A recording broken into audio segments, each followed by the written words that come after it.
Respond emergency. Medical aid. Overdose. East Hastings Street. On an average day, 20 overdose patients will be rushed here, mostly because of illicit fentanyl. But it's even busier tonight, and not all the patients show up by ambulance. Is it actually an overdose? Yeah. Nurse Tanya Campbell races to a patient already here, unresponsive, in the public washroom of St. Paul's Hospital.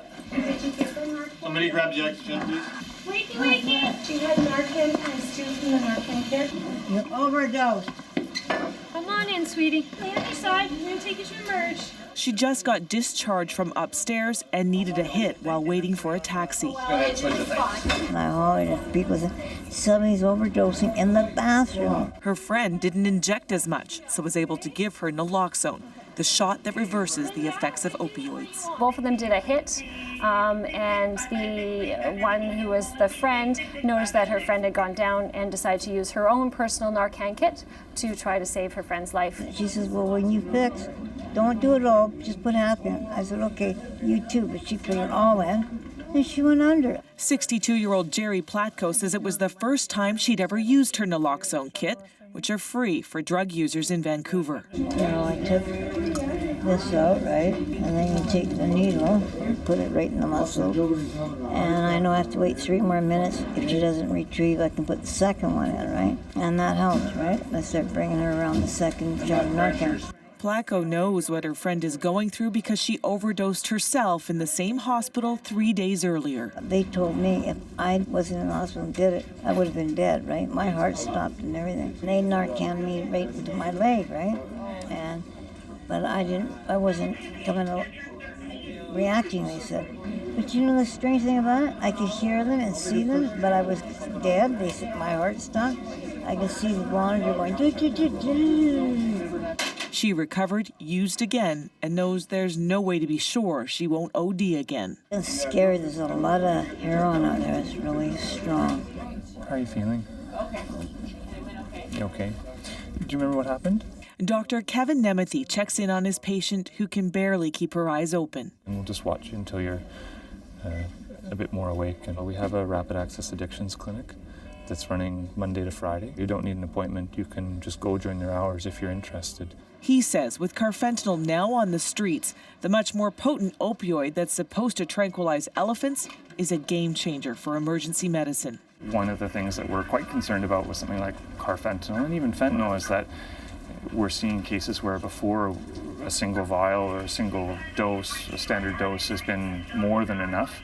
Now we're finding that we're not getting the desired effect until we give 10 times the dose or even 20 times the dose of naloxone. Respond emergency. Overdose. Near Main Street. Unit dispatch.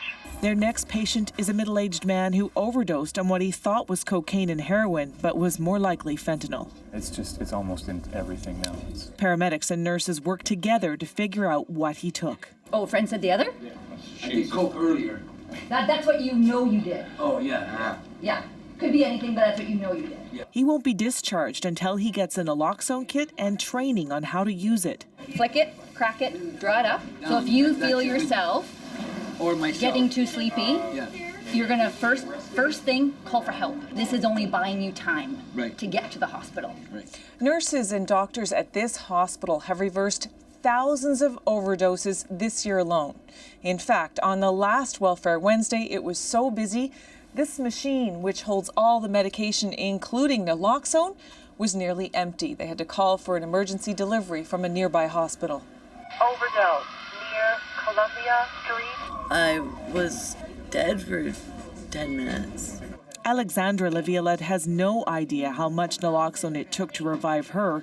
The 24-year-old was rushed to hospital in an ambulance. I just remember my friends telling me that and telling me that I had to go in the ambulance. And I honestly don't remember even doing the drugs. Paramedics found her on the street, not quite how she remembers it. I was at my friend's house and just hanging out, actually. And what do you think you used? What did you think it was?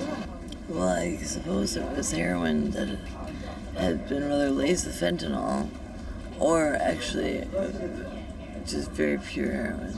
You can't just go zero trace amounts and everything and then bam, full-blown 100%. Like, nobody in their right mind should be serving a cocktail that strong. As the naloxone wears off, she slips in and out. When the paramedics arrived, she still hadn't woken up. It wasn't until they actually got her into the ambulance that she started to wake up.